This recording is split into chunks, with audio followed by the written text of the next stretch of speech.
I'm going to run through a lot of slides. Don't feel like you got to catch every piece of information. I'll tell you, the relative things. I mean, the relative, the noteworthy items I'll point out and talk about. But I just, to give you the scope of what we're talking about and the different angles that we approach the subject from. Native American lore, presidents, mystics, all these, vectors pointing to the theoretical possibility that giants once existed. So, don't feel like stressed out if I'm running through a bunch of slides. So, as you said, my brother and I did a show for the History Channel, and we just did a 2-hour special. And hopefully you will see us again next fall with you and my brother on another far-reaching mysteries exploration show. That's Hugh and I in the show. So I'm a stonemason by trade. I live in Asheville, Massachusetts. You might guess I grew up in Boston. What I like to do is I've built stone towers all around my town. I've built 3 12-footers with my brother out in the yard. For the local theater company, we did all the stone installation, hundreds of feet of wall, fountains, all kinds of stone creations. I like to try to bring beauty and order to the environments and clean the woods and do things like this that just people can drive by and appreciate. Transducers of energy. Did this for a landscape architect. Did this 1,000-square-foot patio in Vermont. Actually, that was a Steiner school. It's kind of cool. We do all kinds of jobs of different sizes and constructions. This is actually a fountain. There's a huge reservoir under there. We built this in Cooper's Corner in Florence, Mass. And this we just did for the Franklin Land Trust. It's like all our clients are really cool. It's nice. And we cut into the side of the hill. Actually, we had to go up these stairs and bring every one of these stones that was like freaking that thick and muscle them up there. And that's what I do my whole life. But I'm a stone whisperer now, and I really understand how heavy stone is and how every stone wants to be placed in a particular area. It's very interesting. About 25 years ago, I started researching Native American civilizations and native stonework around the country and looked into the mysteries, started to look into the mysteries that we find out in the woods here all the time. These are from Smithsonian Ethnology reports. You have these examples of stonework by Native Americans. When we think Native American stonework, we think the Pueblos and the cliff dwellings out in the Southwest. But the reality is the eastern half of the country had amazing stonework everywhere. There was stone arched vaults in Iowa. This is from Illinois. Look, this was stone-lined and a burial in the stone mounds. And actually, that was an over 7-foot account by one of the Smithsonian's own scientists. In Wisconsin, you find the same thing. This is one of the stone mounds found in Ohio. As a matter of fact, a 55-foot high, 189-foot base stone mound was found. And in 1823, the colonists took it apart to build a dam. And when they got to the bottom of it, they found 7 burials. But can you imagine that? 55-foot high, 189-foot base, just this massive stone pyramid, if you will, in Licking County, Ohio. And so much of this stuff got taken apart by the colonists for raw materials for all their projects without a real respect for the wonderful civilizations that existed before here. Tennessee Old Stone Fort, this massive stone fort that was built over several hundred years. And this, we met with the park ranger in episode 5 of our show. And right here, he talked about the shaman would walk through this entranceway, and the solstice alignment was, it's not my gig, but it was like accurate to 0.3 degrees or something like that. So they would walk through here, fires were lit, this is the park ranger telling me, and the shaman would come in and lead the ceremony. Very interesting. Native culture was quite sophisticated and mysterious. You have stone forts all around, hilltops around the Midwest. Thankfully, they were documented by Squire and Davis because they no longer exist. This is Spruce Hill right here. And here's a recreation of the kind of things, some were defensive positions. It was this different world than we're taught in school about Native American civilization. Very fascinating, and certainly from a stonemason's perspective. These are stone vaults and burial mounds in Missouri, and we have chambers all over the place. And you got to ask the question. This was buried with tons of earth, and underneath you see these similar structures that we find around here. And it's like, are they Native American? What are we looking at? Are they pre-colonial?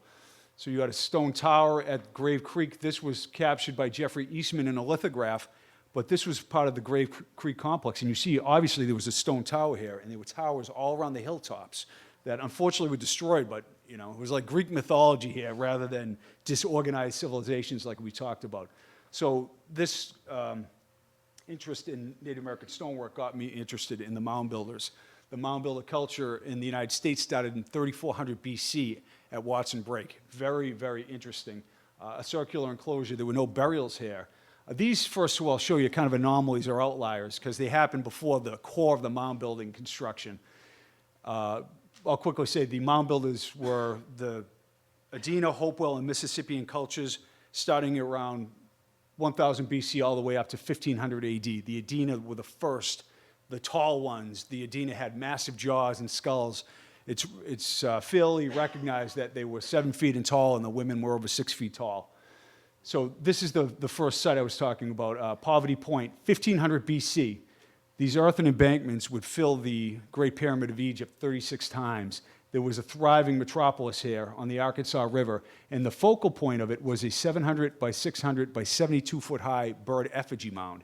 And just this amazing, flourishing civilization. They abandoned the site after 200 years. Nobody knows what happened to the Poverty Point people.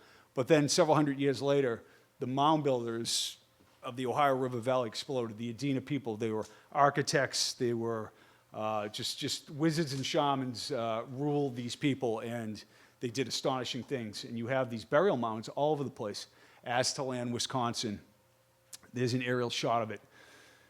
From Native American folklore, we learn that there were powerful shamans that led these tribes, that organized the construction of these sites. It wasn't slave labor. It was a communal effort to create probably, he would agree with this, earth machines, tools of enlightenment, places you would visit to basically raise your consciousness, not just burial mounds. There were complexes everywhere, like in Saul's Mound in Pinson, Tennessee.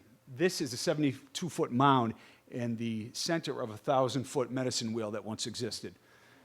And here's Cahokia, 100-foot high in Collinsville, Illinois. Now, this 14-acre base is 1 acre greater than the Great Pyramid at Egypt. It required 22 million cubic feet of soil brought from over a mile away to create this 4-step pyramid.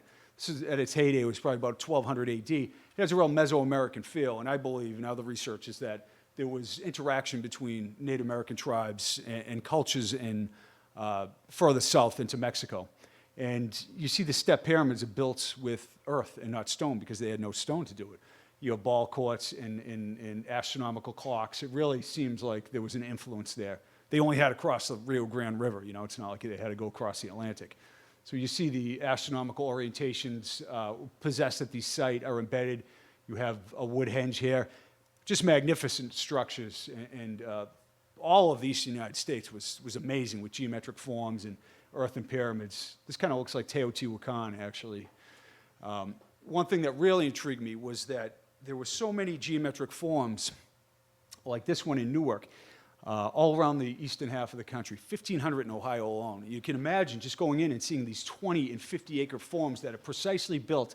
This one here was investigated by Earlham College professors Hively and Horn in the 80s. And what they determined, they started thinking it was a solar orientation, but they found that this site predicted eclipses and understood the 18.61-year metonic cycle of the moon. So astonishing things were happening in ancient America. And here it is right now. It's preserved as a golf course in part, but that gives you a size of the scope. The landscape was littered with things like this, and quite different from what we were taught in school about Native American culture. And here it was connected to Chillicothe, 55 miles away. There was a several-foot-high earthen walls, 189 foot apart, that traveled for 55 miles, that hooked up to this site that also predicted eclipses, and it was more accurate at different times, I think, in the summer. So you had these processional walkways and incredible forms all around the United States, 27 acres right there. And accounts like this: old royal tomb unearthed, bones wrapped in pearls, skulls of 2 in copper helmets, silver and tortoise shell ornaments dug up. Kings and queens were buried in these burial mounds with copper crowns and treasures. This is from Sparrow Mound, very intricate copper work. That's in Oklahoma, that was found in the 30s. Moundsville, you have the symbol of the hand of the eye. That was found in Alabama. Steatite panther from Ohio, very intricate and amazing artistry. Beaver, nice.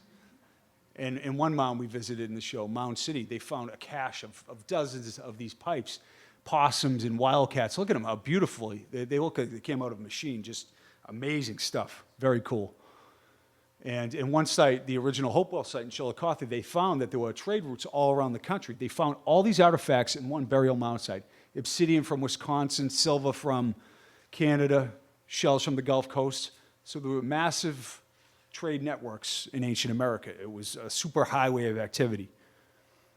And then a giant problem occurred. You know, when I was investigating, what I was doing was looking through historical texts for accounts of stonework existing in New England before the colonists showed up. And I found many accounts like that. But then I also started to find accounts like this in George Sheldon's 1895, the Sheldon Town History of Deerfield. It read, one of these skeletons was described by Henry Mather, who saw it. Monstrous size, the head as big as a peck basket with double teeth all around. The skeleton was examined by Dr. Stephen W. Williams, who said the owner must have been nearly 8 feet high. So Williams was a doctor who taught anatomy at Berkshire College. Sheldon was a well-known, respected historian, one of the first preservationists in the country, and he was just, just highly respected. And I said, what is this all about? What is double rows of teeth? And I talked to my brother about it, and we were just kind of dumbfounded. So I read through thousands of pages of town and county histories in New England. I started to find similar finds. Right here, town of Middleborough, 1906, when the highway was straightened, Dr. Moore Robinson found a skeleton with double rows of teeth in each jaw. That's pretty specific. Must have been at least 7, 8. Martha's Vineyard, same thing. Man easily 7 feet high, and goes out of its way to note an unusual feature was a complete double row of teeth on both the upper and lower jaws. It seems like these historians are really going out of their way to document this strange anatomic anomaly.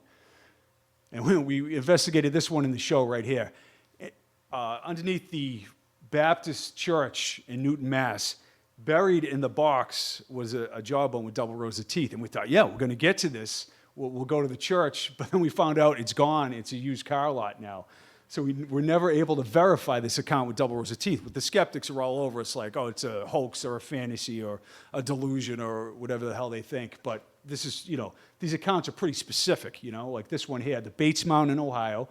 3 skeletons, 8 feet. They crumble to dust, but the remarkable feature, just like the other Martha's Vineyard account of these remains, where they had double teeth in the front as well as in the back, in both the upper and lower jaws. Now, just like many accounts, it crumbled back to earth, which is unfortunate. That alone just begs, is there some mystery here? Just these accounts, but there are many that we'll put on display that we'll talk about. Even newspaper accounts have this. An extinct race of giant human beings were uncovered near Vassar, Minnesota. Each had double teeth in front as well in the back part of the jaw. Once again, really going all the way to emphasize that strange anatomic anomaly. Yeah, no, I've met people with double rows of teeth, and they usually get them removed at birth. It's like a rare genetic condition in humans. So much like 6 fingers and 6 toes, maybe it has something to do with that, where it's just part of our genetics. All throughout history, the great chroniclers often mention giants like Flacivius Joseph. In Hebron, there were till then left the race of giants who had bodies so large and countenances so entirely different from other men that they were surprising to the sight and terrible to the hearing. The bones of these men are still shown to this very day, unlike to any credible relations of other men. And Flavius Josephus. This was around 200 AD, but this is an account by a well-respected chronicler, just like so many others, who, it's like a cop. They're trained in observation. They're making these specific notations, and are we supposed to take them at face value or just dismiss them all as some strange fantasy? This one is particularly interested. Professor Chris Coombs, I've talked to, he wrote The Giants of Wales, and he's talking about, he's weaving together all these accounts. He's looking at it from a mythological standpoint. I may look at it from a more specific standpoint when you talk about different giants like the giant of Gabera, fully 9 feet 9 inches in measure and height. And then this one, in the time of Hadrian the Emperor, there was raised from the earth in a place called Messana in Carthage, the body of the giant called Ida, who was 20 feet in length and who had double sets of teeth or 2 rows of teeth still standing completely preserved in his head or in his gums. I know that's a freak show and it sounds really weird, but this ancient account is going out of its way to specifically note double rows of teeth associated with giants. I found that really compelling, so I contacted the professor and talked about that. New York Times, like you said, you have these accounts right here. The skull was as large as a half-bushel measure, and they're talking about a 9-foot tall, over 9-foot tall individual in a burial mound. One of the arguments of skeptics is that these are like mastodon remains or dinosaur bones or misidentifications. These are human burial mounds noted with specific Native American artifacts, and they're opened, and this is what you get for 150 years off of these wild reports. I'm not going to claim they're all accurate, but they're pretty specific in terms of the time they're trying to convey what they found. A half-bushel measure, head as big as a peck basket, and many times specific measurements. That's 9 foot tall right there. That was Robert Waldo, and he had a disease condition called pituitary gigantism. But that is what 9 foot tall would look like. Yeah, pretty large. Check this out. Just the skeleton measures 8 feet from the top of the head to the ankles, the feet being missing. The skull is large enough to fit as a helmet over the average man's head. The skeleton was one of several buried in the form of a whale under a mound with the feet toward the hub. Buried like the spokes of a whale is an obscure Native American burial technique that you see all over the place, even the Aleutian Islands. And whoever made the, oftentimes these are like respected individuals, but whoever's making up this report, they know this obscure Native American burial technique, and then they talk about, like, in hundreds of these accounts, the jawbone fits over the head or the skull fits over the head like a helmet. So all these people in a time of inefficient communication all independently came up with these same specific measurements and suggestions that they were encountering giant bones. It's a real compelling argument. Like, they all made it up. These are all hoaxes, every one of them. It doesn't seem logical and reasonable. And it keeps going and going. At the Chickasaw Mound in Arkansas, you have this from the Field Museum in Chicago, the famous museum. This is in their notes. And Curtis Little excavated that in 1903, and this is what he found. The skeletons were very large and tall. One femur bone was unearthed that was 29 inches in length. The skulls are extremely large.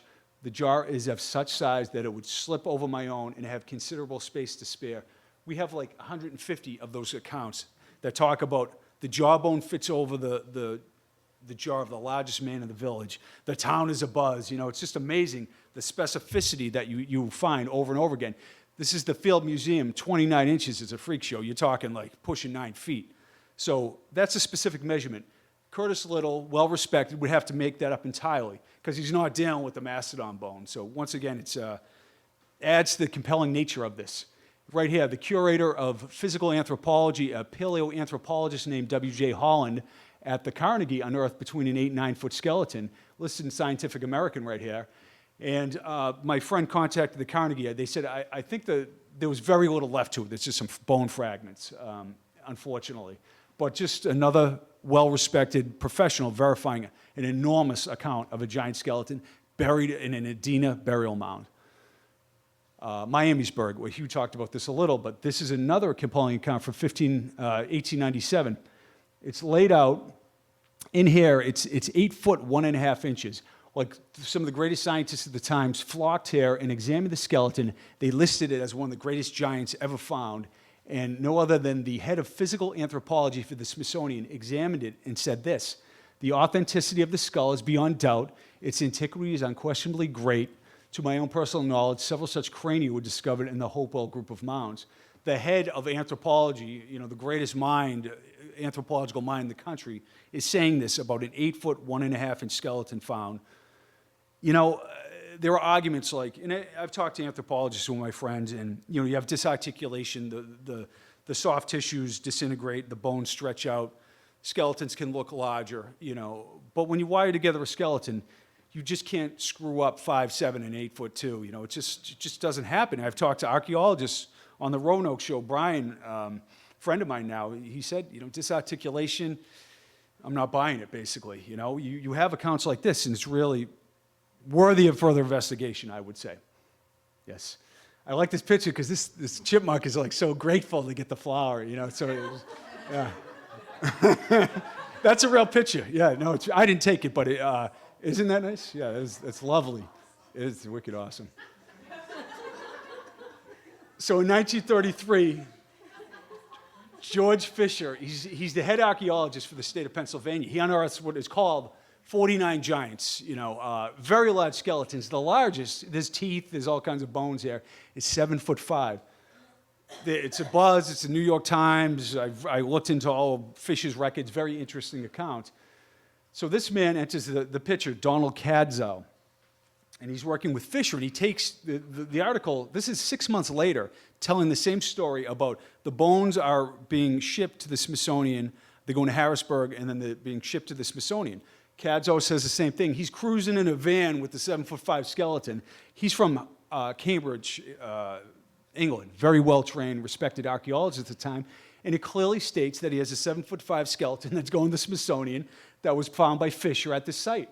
And, you know, once again, this guy is like well-respected. Why would he put his career on the line and tell this story, you know, to spin a fable? It just seems really odd that you have so many of these respected individuals in the 20s and 30s and 40s saying the same thing. And right here is a very interesting account. Donald Drew, the head of the section of man at the Carnegie in the 50s, in 58, uncovered a 7'2" skeleton. It's not, you know, 8'2", but it shows that there were an enormous race of, or not race, a royal class of Native Americans buried in the mound. Now, he uncovered this because they destroyed this mound. He had a chance to do it. He was noted as the last great Adena scholar. There's a skeleton there, measured at 7'2". And in 1952, another University of Kentucky anthropological dig at the Dover Mound uncovered a 7-foot skeleton with an unusually thick skull. Webb and Snow, University of Kentucky anthropologists, unearthed it. You know, it's just telling more of that story of a large royal class of Native Americans, you know. 7 foot and taller, like he was saying, you know, the Osage Indians warriors, the greatest warriors, is 6.5 to 7 feet and taller. Jefferson met with them, and not talking skinny NBA guys, like massive, robust, you know, they called them noble and stately and handsome, like they had some genes that I want. In the show, we checked out this account, the Steelville Giant. So it was a geologist, Brad Dubler, my brother, and right here is the site where an 8-foot skeleton was unearthed in 1933. We have the whole account. It was wired together in Dr. Parker's office. We, in fact, found a tooth right here, which was pretty cool, and it was large. All I could think about was when they found the Denisovan tooth, they thought it was a bear cave's tooth because it was so large. They didn't even think it was human. So we were all freaking out. We went to the coroner. We sent it away for DNA analysis, but it ended up being a bison's tooth. But it was just a kind of cool twist of the story that was right here where the skeleton was unearthed. So we go through the records. We meet Billy Harmon's family who found the skeleton, and everybody in town knew about it. And you know, if Billy said it, if my grandfather said it, you could take it to the bank. In the microfilm, we found this guy, Les Eaton, 6 foot tall, with an 8 foot tall skeleton, laid out in the the hallway of Doc Parker. So we found that in the archives. It was very cool. An 8 foot skeleton, and it was shipped to the Smithsonian, noted specifically, packed up. And, you know, we'll get into that story and see what that's all about.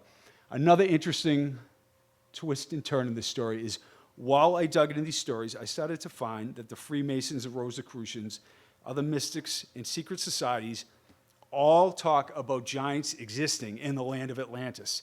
And they look at these accounts as proof that Atlantis existed and that is the place where they got all their esoteric knowledge. And I find it really compelling that they're all saying the same thing. Like Edgar Cayce, in one of his trance-like readings, if you don't know Cayce, he gave 25,000 readings and over 14 million words over several decades, mostly on health issues for people, helping, you know, with their health matters. But he started to talk about, in a trance state, Atlantis and Egypt a lot, and they asked more questions, and he gave this broad explanation, much like Plato, of what Atlantis was all about. Very compelling. When asked about the people there, this is what he said. They took on many sizes as to stature, from that may be called a midget to the giants, For there were giants in the earth in those days, men as tall as what would be termed today 10 to 12 feet in stature and well-proportioned throughout, which is funny. Well-proportioned throughout shows up in these accounts over and over again. Casey talked about the mound builders in ancient America 68 specific times. He talked about their migrations from the Mesoamerican cultures that were practicing human sacrifice, the fact that they wanted to create a benevolent culture in the United States, and that they were very, very tall. And this is out of left field from a guy with an 8th grade education and a trance state. And if you read through his stuff, you know, I'm kind of a real Edgar Casey fan. And what he also talked about, one of the origins that some people believe is that in Atlantis giants existed. Casey said that the earthen mounds, a lot of the sites like Circleville and Portsmouth here, were representations of the central city of Atlantis. Now this is just like Plato's central city of Atlantis. It's really compelling, and you find them everywhere. And there's ditches and moats, and the mound that was the center of Atlantis, the mountain, Mount Olympus, and archaeologists can't figure out why there's all these moats and other things, and what these geometric forms are all about. It's just really a compelling theory that I tend to lean towards. I really, I don't know. I'm a dense fellow. I can't say that I'm clairvoyant, but I've always had this in my, you know, I look and sound like the guy you place a bet with, you know. I understand that. But the reality is I really think there is more to existence than we're taught, and I have a holographic view of things, and I believe Atlantis was part of the story, you know, and people give me crap all the time, and I'm like, that's just the way it is. Rudolf Steiner also said the same thing, and it's odd. They also talk, just like Madame Blavatsky, about little people. And Ross's friend Vine Deloria was a Lakota elder, and he was awesome. He synthesized so much Native American lore that was just like left out there to be lost. And he was an activist that fought for Native American rights. He was really cool. And he worked with Ross. They got together a conference of Native elders from all around the country to speak of the lost knowledge of the tall ones and little people. He, in fact, said there was almost more ancient lore about little people than there were about giants. And we have accounts we stumbled across, graveyards of little people, and even some of the more well-known anthropological digs like Moundville. Snow, who found the 7-foot giant in Kentucky, found 2 dwarf burials side by side. They were like feared and revered. They were malevolent beings that the natives feared, and then they were wizards who built temples. So it's like Lord of the Rings, you know? And Rosicrucian science confirmed. Once again, I'm like fascinated that the Rosicrucians are into giants. So this is right here, the giant nearly 8 feet tall. This is the one that with the Smithsonian that I talked about, but Rosicrucian science confirmed. You know, I'm not making this stuff up. It kind of organically came together, and I'm just piecing it together and standing back and letting people make up their own mind. Boy, George Washington also in 1754, while building a fort for the Virginia militia, noted that the skeletons they were uncovering by accident were over 7 foot tall. Also, the Freemasons, same thing. The Bone Cave is a perfect example. We entered the Bone Cave in episode 5. So we went into the Bone Cave, and it was a freak show. There must have been a rock fall, and it wasn't, you know, they gin up a lot of stuff in the show, and a lot of shows are based on like fake interpersonal conflict and phony danger because they got no good story to tell. And we fought against all, you know, but we trust our production team. But, you know, they want drama, and you know, and that's not our style. So this was legit. We went in, and there was a passageway, and my brother's bigger than I, and I swear to God, you had to like exhale to get through and slide the whole thing, and then you got into this cavernous area, and we were like trying to put it in the back of our minds, and at some point we get the hell out of here. But we found that there were 3 teams of explorers who were in there, and in 1872, 1899, and 1950, they all reported finding giant remains. And the last one, 2 of the teams were the heads of the editors of the newspaper, the Manchester Democrat and the Manchester Times, wielding torches, going deep into this cave. And the last account essentially said that there was a giant mummified body that was left there. And they talk about, you know, like passageways, flooded tunnels, and that's what we said. This is a hoax. It can't be true because it sounds so fantastic, you know, giant skeletons and everything else. So we got down, we dropped down like 50 feet. I don't know where the bottleneck is here. we got in the vaulted space, and there we found the carved dates of 1872 and 1899 and the torch marks of the explorers. Then we continued on, and I got into a flooded tunnel that went like 150 feet. And it was really, I had to put on suit for hypothermia. The air was really bad. I didn't have a GoPro, and the cameraman couldn't go underneath because the roof got so narrow. So I went 150 feet. I got to the end, and there was this cavernous thing that opened up, and I just couldn't continue. It looked like it went on and on. The moral of the story is, and the safety guy was freaking out. We had to get the hell out of there. We want to go back and explore this further. It's an awesome place. But we verified that these teams of explorers were there, but they all encountered giant skeletal remains and reported them and pulled some out of the cave. Did they all independent? You know, the newspaper editor, he's like the guy you trust, right? Like the mayor. Is he going to lie or succession of these people? I'm not saying, I'm not showing you the giant skeleton right now, but I'm just saying it's a really compelling story. And this one we investigated in the show here, a naturalist named Riggins. He uncovered these in a big shelter cave on the White River, what is it? It was on the White River in Arkansas. So we went down, the New Age magazine also, a Rosicrucian publication, the skulls of giant cavemen, almost 10 feet tall. So we were like, yes, let's get to this cave and check it out. And we went down there, it was underwater, so we dove, and we found this massive shelter cave with a professional diver, Mike Young, and there's a 70-foot berm, a wall there that showed occupation. But obviously there was nothing that could be done at that point because the Beaver Dam had flooded the whole valley. But just another cool account. I must say, this guy, Victor Schaufelmeyer, was a well-known newspaper editor who traveled the country with his wife and was highly respected and reported this. Just another really respected individual reporting something out of the ordinary. This is a full chapter is dedicated to this subject here, one of our favorite stories of giants. And it starts in 1930 with a mining engineer named J.H. Coker, who unearthed 8-foot skeletal remains in the Yaqui region in Sonora, Mexico. This man joined him, the head of archaeology, Byron Cummings, for the University of Arizona. So Cummings goes down. They encounter the fierce Yaqui Indians, who they don't take any shit from the American government, the Mexican government. They're badass, and they were pissed off that they were down there digging up this burial mound. So the Yaqui Indians destroy these giant bones, and it's documented by the head of archaeology at the University of Arizona. So then this other man, Paxton Hayes, shows up on the scene, and he actually lives with the Yaqui Indians for 7 years, gets to know them, and they reveal to him the lost city of giants. It sounds like a sci-fi movie, but it's an actual place. So we found 34 mummies over 7 feet tall. And this is him right here, Paxton Hayes. He's an explorer. Like I said, he lived with the Yaqui Indians. This guy was amazing. He would go for days on backpack with mules to find the lost city. And then for 20 years, there were reports of this giant city that he found. And it almost looks like a fake picture. And we met with his son, and he said that his dad took 5 images, and this was one of them with flash powder, old style, because it was so far in. And this is the actual place where we found the 34 mummies. In the show, we were trying to get here, and there was such a fierce travel warning that was so dangerous. And, fighting the cartel in a gun battle would have made good TV, but, it's not my style, so we got to wait and try to get back to this place because it's absolutely fascinating. So these are original press release photos that we got from the 30s, 34, 35. And this is a bundle of one of the 7.5-foot mummies.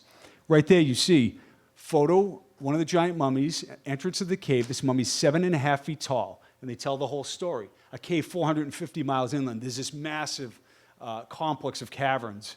And I believe his son Carlos knows where it is, so we'll see about that. There's a giant mummified head that he found. And right here, the Smithsonian is amazed. Actually, it's not 6.5, 7.5-foot mummies. But he got in an argument or in a disagreement with Roy Chapman Andrews at the Smithsonian. Paxton Hayes did.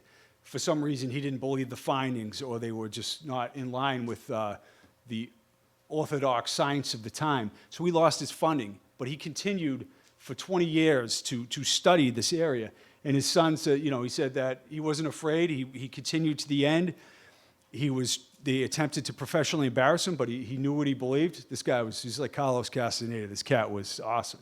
We we're cruising, and my brother says, this is like Breaking Bad. It's like off the grid, and we get to this place in like Tucson, like south of it, and we're sitting on the cinder blocks, and this guy's a real deal. He was awesome. So 1950, he has a burial robe, and he brings it to the Tiburon Native Americans, the elders there, to figure out, because even the Sonora people talked about the legends of the giants, and the Yaqui Indians pointed in the right direction. So it's a compelling story that lasted for 20 years. And then 2 years ago, they found 22 skulls in the region. 13 of them were elongated like this, it's turning into a sci-fi movie. There's a question everyone asks. And to this, I would say, I have a lot of friends who are anthropologists and archaeologists. I've worked with 2 archaeological teams in the shows I've done. And, when I first started this, I felt like I was trying to make the case. No. What happened was I was sharing interesting information. Then it got turned around. I just caught a lot of heat. Like, you're out of your minds, really, like personal attacks. And where I'm from, somebody's going home in a stretcher. And I was like really, really irritated that people like just personally insulted me. So I moved in a direction where, like I was trying to defend this. Like, this is a reality. You have to believe it. And then I stepped back and I said, no, the reality is this is worthy of further investigation. That's the only case I'm going to make. And I encourage everyone to investigate what they love to do. So I've shifted my focus, and I am no longer going to try to, say, oh, this is definitely real.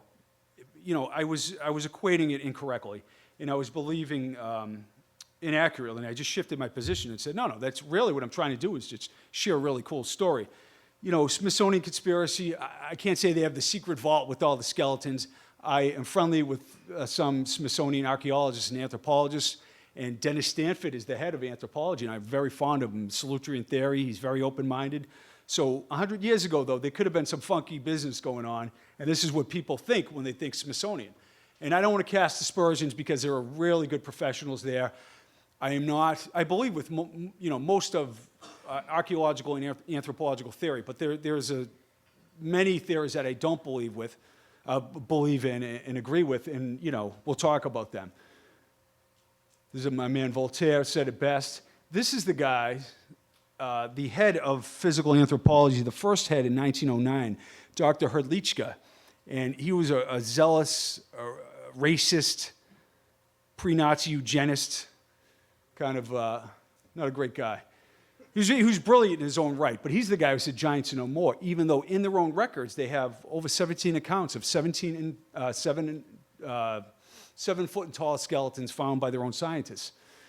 And this is kind of nauseating, but this is what he was saying, and he had a cabal of racists that worked with him. And this is the kind of sentiment of the time, that African Americans, Native Americans, they were inferior, all this nonsense, and certainly a large Native American skull was not welcomed in the debate.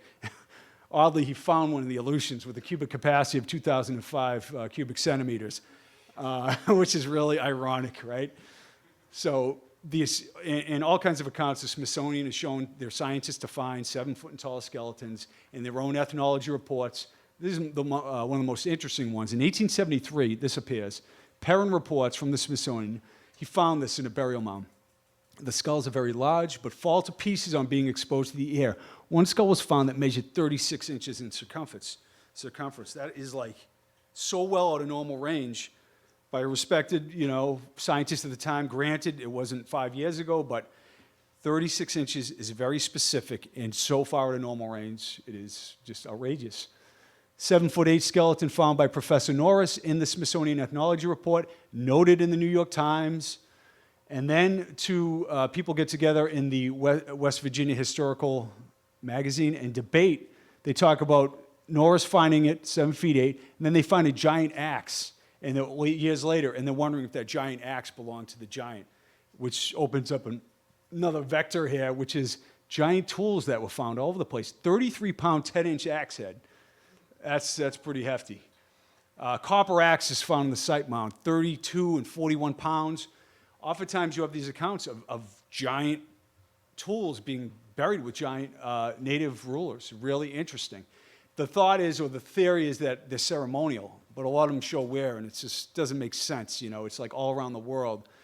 A couple of years ago, Oxford scientists at the lowest level of a basin in South Africa uncovered the 4 largest hand axes called in the world at the time. worked by hand. They didn't know what to make of it. They just found them with like 10,000 normal-sized artifacts. And in the realm of, in the area that we were talking about, Heidelberg, and it's this strain living, you know. It could be that all these pieces come together and actually prove the reality of this at some point, that science verifies this. It's crazy that things have happened. Smithsonian account, this skeleton, this is for people who love New England stonework. This is a North Carolina mound that was unearthed and held these beehives here, like we see out in the woods. This right here was a skeleton that was noted to be well over 7 foot tall. And then you have many accounts, thighs and skulls sent to the Smithsonian.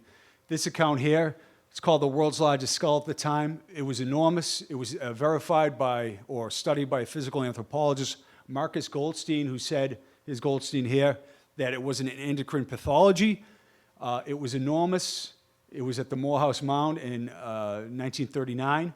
I contacted the head of records, there's Duff and the archaeologist, I talked to the lead archaeologist at the Texas Archaeological Research Lab, and they don't have it anymore. And, you know, it wasn't like, oh no, you know, it's the men in black got it. He said, we deal with hundreds of thousands of artifacts and curate a lot. And he said that, you know, after the original find, there's very little evidence of where it went or what happened to it. But, you know, it's really odd that the largest skull in the world at the time isn't around. And that's the frustration we encounter. Because I want, like this account I'll show you right here. It's really interesting. So you have multiple, I got like 15 accounts of large 7 and 8 foot tall skeletons found. They're all talking about the Maryland Academy of Science, who found several of these. So anyways, Widgeon, the naturalist at the time, found these, wired them together at the Franklin Street office at the Maryland Academy of Sciences, the oldest scientific institution in the country, founded in 1792. So I contact the head of records, Linda Jo Nelson, and I say, Linda, you know, I'll pay you for your time. Could you go through, find these accounts? If they're 5'7", if you know, somebody had too many martinis for lunch and couldn't work a tape measure, just tell me what the story is. So she was fascinating. She was digitizing all the records. Here's the guy, Widgeon, African-American, born into slavery. And he was one of the best or the most highly regarded naturalists in the country at the time who unearthed these skeletons. And he was still called the janitor. They didn't give him a title, which is sickening. And she talked about that and the repulsive nature of racism, but she went through the records and could not find a whiff of the skeletons. No measure of them. They talk about the president of the institution, present while they wire them together. She said, this is right where I work. I went through everything. I could not find anything that talked about what happened to them, what the measurements were, nothing. And she contacted the Smithsonian. They didn't get them. They weren't repatriated. Just another real frustrating aspect where we're just trying to figure out, well, was it massive mismeasurement? Was it something else? Was it disease condition, which we don't think so? So it's kind of frustrating, is the moral of the story. You have these all around the world. I bring this one up. This was a peer-reviewed case in 1590. At the lowest level, a Neolithic burial mound in France, they found these bones. And they are bones, they are a femoral midshaft and other bones that would indicate an 11-foot man. Now, this isn't just one. The thickness and the measurements indicate that. And this is Lapinge, the anthropologist. He's well-regarded anthropologist, respected by Madison Grant, and he even included in top-notch journals. His atheistic, Darwinian, socialist, anti-Semitic, eugenist views made his discovery of giant bones all the more noteworthy. So the guy wasn't too slick on being a good guy, but it was really noteworthy that he pointed this out. He said that his calculations indicated it was 3.5 meters tall, 11'6" and 1,000 pounds. So just fascinating. And we've been looking at the University of Montpellier trying to hunt down these bones. You would figure they, right? Why wouldn't these still be available? You know, like again, I'm not saying a massive conspiracy, but ignorance, a lack of care for these really astounding finds. But hopefully we can get to the bottom of this and have those bones analyzed. It's a compelling story. But you have these accounts everywhere, all over Europe. Look at the specific measurements in these ancient burial mounds. They're just enormous. And, you know, bones of giants. This one here, 8'7" in a stone sarcophagus, over and over again. It makes your head spin. And this one here, in each case, the heads were of great size with huge jawbones. Now, this is in France. And we showed you the map. It's just an astounding amount of accounts. And it's not just about a royal class of Native Americans. Native Americans actually talked about an ancient enemy that were giant in stature that their forefathers warred with. There's all this native lore. All the oral traditions around the planet, they share the same story of giants, of lost civilizations and cataclysms, and their reverence and fear of the heavens and their orientations of their astronomical sites point to a shared mother culture, a shared history all across the planet, like in Atlantis, if you will. And I'm, intrigued by the whole notion because in cultures that had no communication or were not supposed to have any communication, you hear the same stories by elders who embed the stories, and pass them on to the storytellers word by word, like Hugh said, that it's absolutely essential, for their well-being that they keep these stories intact. It's just astounding. All around the globe at megalithic sites, Baalbek, Nan Madol, you find these accounts right here. American Geographical Society, and Captain Coffin shows up in the SS Nantucket, and they open the tomb of the giants at Nan Madol, several human bones of gigantic size. We covered this in the show. My friend and landlord at the time actually taught science on Nan Madol, and he said all his native friends wouldn't go near the site. They thought a race of giants built it and levitated the stones, and you're like, oh, those superstitious natives, blah, blah, blah. But that place is astounding, and there are accounts of the tombs being opened up, historical documents that say that giant bones were pulled out of there. Very, very compelling. And once again, you and I think that's funny. I don't know why we have the same slide. Explorers, all the famous explorers you can name, De Soto, Magellan, Drake, Smith, Vespucci, Coronado, all say the same things, that they encountered giant native chiefs from Virginia to Patagonia. Really astounding. Here's De Soto's private secretary.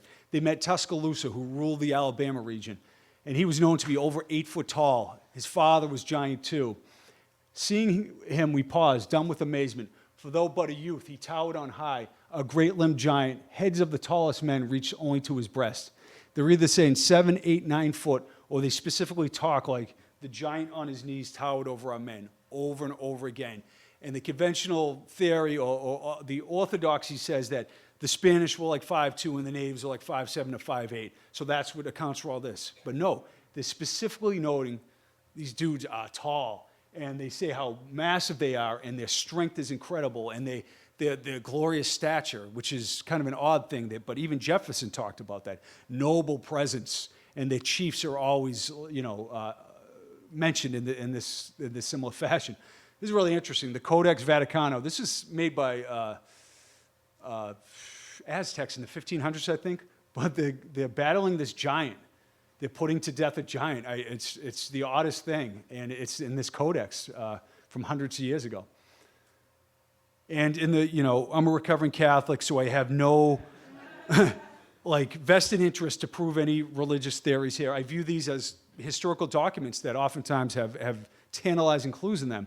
So right here, the Bible says in 21:20 that Gath, the giant of Gath, in the Battle of Gath, there was an army, there was a man of great stature that had on every hand 6 fingers and on every foot 6 toes. So they're talking about this giant with 6 fingers and 6 toes. And oddly enough, you have accounts like this where Thomas Buckle says, commentators have collected various instances of men who, like this giant, have 6 fingers on their hands and 6 toes on their feet. All around the world, at petroglyph sites and other sites, you find this strange thing, 6 toes. That's a newspaper rock in Utah. And then you have the legends of the tall ones. The native people talk about the giants with six toes. Chaco Canyon, same thing, 6 toes. Very odd. This guy, look at the feet. 6, right? It's like, whew. Michael Tellinger, Hugh visited this, and there's 6 toes in here. I'm not claiming a giant stepped in the mud 200 million years ago. It could have been made by the native people as a warning, as a symbolism, as a remembrance, but that is ancient, and it's just the wildest thing. I don't know what to make of it, but it has 6 toes in there. And there have been anthropological finds recently that have really kind of very controversial and still debated, like the hobbits on Florensis in Indonesia, I think it was 2002. And they found a group of people that were, 9 of them that were 3.5 feet tall. And they don't know if it's what it is, basically, what to make of it. But there were different theories. The moral of the story is that they are hobbit-like beings that lived from 100,000 to 13,000 years ago on this tiny island where the native people had a myth about the Ibu Gogo, the little people, just like natives all around or indigenous people around the planet. And it turned out to be true that there were these little people that existed till like 12,000 years ago. So the aim of public education is not to spread enlightenment at all. It's simply to reduce as many individuals as possible to the same safe level, to breed a standard citizenry, and to put down dissent and originality. I really agree with that. You know, I promised Linus, my cat, that I'd get him in here too. So here he is. And he's modeling like he's a stuffed animal, but you could tell he's real.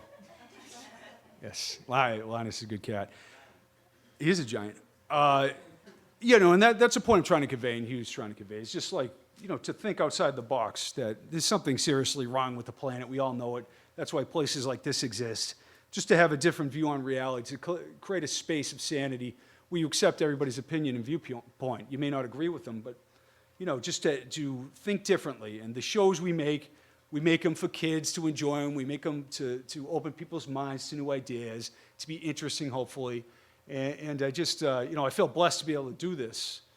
I just fell into it organically. It's like I was destined to be this dude that I am. It's kind of crazy. But, you know, I try to take it seriously in the way that to have respect for all people and let them have their viewpoints, and to try to convey that there's a different nature to reality than we think. Well, you guys probably think the same thing, actually, than most people think, you know, like a holographic reality.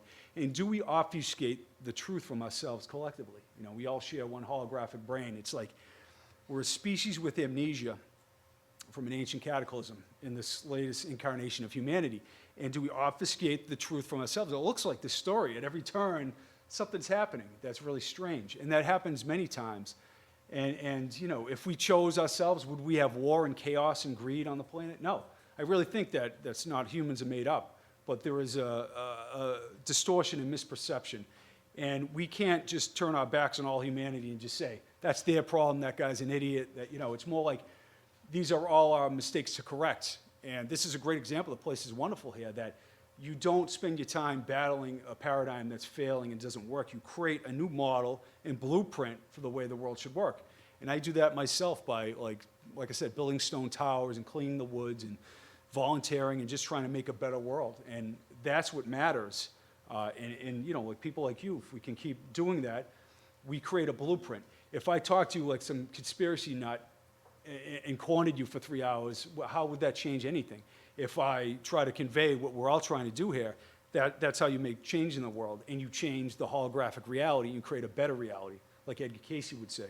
So that's kind of the message. My subversive message is to try to spread that, you know, to people so they get it, that, you know, we're all connected. You can't just like point out the people you don't like and be victimized by them. It's unfortunate. In other lifetimes, we've all made poor choices. We can't like banish everybody because they've made lousy choices.